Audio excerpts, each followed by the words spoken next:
bisogna individuare chi sta uccidendo a Quirra, perché bisogna fermarlo e bisogna fare in modo che quel territorio venga restituito pienamente libero e limpio alla comunità in cui ci vive. Perché in quella situazione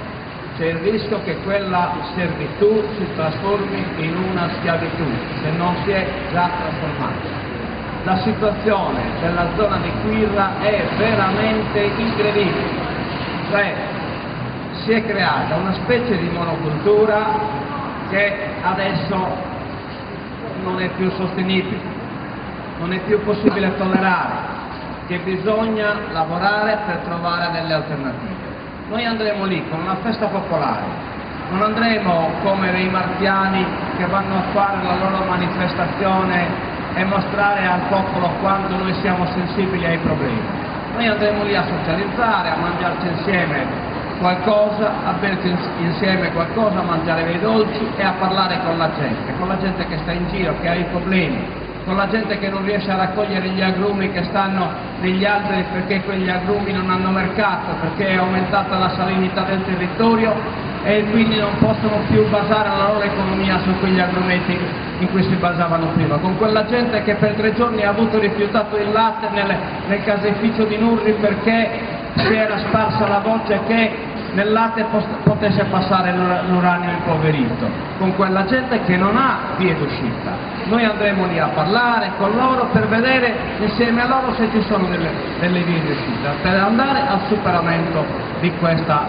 situazione. Questo è il modo di agire di questo comitato. Questo comitato in cui ci sono anche nuove adesioni, c'è qui l'onorevole Palomba che dichiarerà, poi lo dirà lui, l'adesione del comitato e la partecipazione al comitato da parte degli aderenti a Italia dei Valori, di quelli che vorranno aderire. Ce ne sono già iscritti al comitato di Italia dei Valori, c'è un consigliere provinciale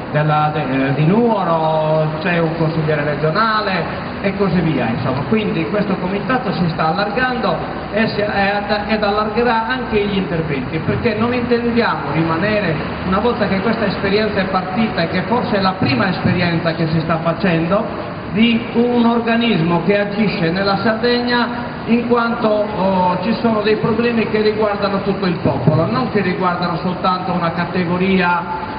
o un'altra di carattere sociale o di carattere politico, ma dei problemi che, come ho detto prima, sono di carattere nazionale. La manifestazione è stato rimbalzato dappertutto, c'è una lista, una mailing list del comitato in cui ci sono circa 1500